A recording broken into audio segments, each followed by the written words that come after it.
की तरफ से मैं बहुत संक्षेप में छोटी सी बात आपसे अपील करना चाहती हूं।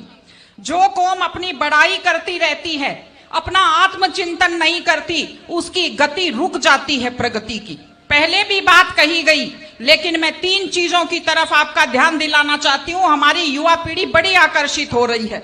एक नशे की आदत, एक अपराधों की तरफ आकर्षण और एक लापरवाह तेज ड्राइविंग के प्रति आकर्षण। महिलाओं के नाम से लॉटरी डाली एप्लीकेशन लगाते हैं और महिला जो घर की लक्ष्मी होती है उसका नाम बाजार में दारू के ठेके के ऊपर लिख देते हैं। एक खास चीज जो मैंने देखी बड़ी नकारात्मक, अपनी अपनी जाति के अपराधियों का पक्ष लेना शुरू कर दिया है। सबने पितर बना दिया है अपनी अपनी जाति के अपराधियों को। ये अपराधी खुद बर्बाद होते हैं और अपने पीछे पूरी युवा पीढ़ी को बर्बाद करते हैं। मैं आपको एक उदाहरण देती हूं। एक ऐसे शख्स, एक ऐसे खिलाड़ी दिल्ली के, जिन्हें आज मेडल जीते हुए लोगों की गिनती में होना चाहिए था पहलवानी में, अपराध के कारण आज दिल्ली में जेल की सलाखों के पीछे बैठे हैं। ये हमारे लिए दुख की और शर्म की बात है। और तीसरी चीज, तेज ड्राइविंग। 1 लाख युवक, बाकी बड़े उम्र के लोग अलग हैं, 1 लाख युवक जान गंवाते हैं हर साल लापरवाह ड्राइविंग के कारण। आप सोचिए, 25 साल लगते हैं एक बच्चे को पालकर बड़ा करने में और 25 सेकंड में लापरवाह ड्राइविंग के कारण वो लाश में बदल जाता है। क्या बीतती होगी उस मां के ऊपर जो अपने जाते हुए बेटे की पीठ देखती है और आते हुए बेटे का मुंह नहीं देख पाती। आप लोग क्या सोचते हैं? अगर आप अपनी पावर दिखाना चाहते हैं तो मिल्खा सिंह की तरह तेज दौड़िए, या कि आप नीरज चोपड़ा की तरह, देवेंद्र झाझड़िया की तरह आप तेज भाला फेंकिए मोटरसाइकिल का कान मरोड़ने में, या तेज गति से कार भगाने में कोई बहादुरी नहीं होती। अगर आप सोचते हैं कि आप बड़े हैंडसम और डैशिंग दिखते हैं तेज गाड़ी भगाते हुए, आप डैशिंग हैंडसम नहीं दिखते, आप लापरवाह दिखते हैं, आप बेपरवाह दिखते हैं, आप बेवकूफ दिखते हैं। इसलिए कम से कम सड़क पर जब भी गाड़ी चलाएं, आप ध्यान से गाड़ी चलाइए। आपकी जिंदगी आपके माता पिता की भी है। एक छोटी सी चीज और कहना चाहती हूं।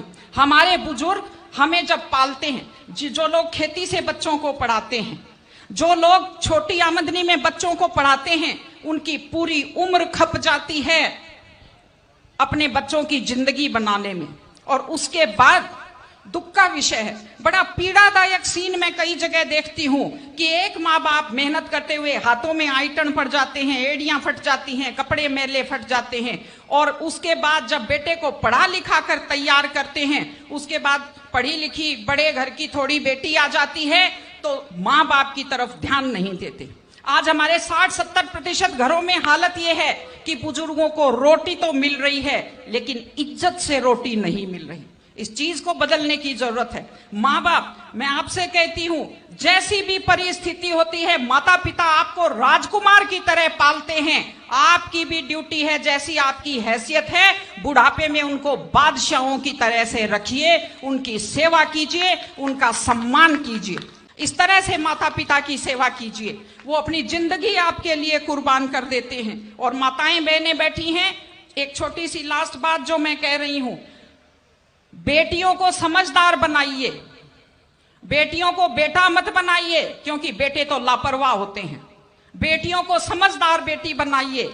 जब वो घर से बाहर जाती है तो उसको समझाइए कि वो साथ अपने घर की इज्जत लेकर के जाती है। बेटियों को समझाइए कि कैसे लोग मीठी मीठी बातों का जाल लेकर शिकारियों की तरह से घूमते हैं। और अपनी बेटी को संस्कार दीजिए कि वो जिस घर में जाए अपने सास ससुर की सेवा करे। आजकल मैंने नया ट्रेंड देखा है, बेटियां माँ मम्मी की तो बहुत चिंता करती है लेकिन सास की चिंता नहीं करती हैं।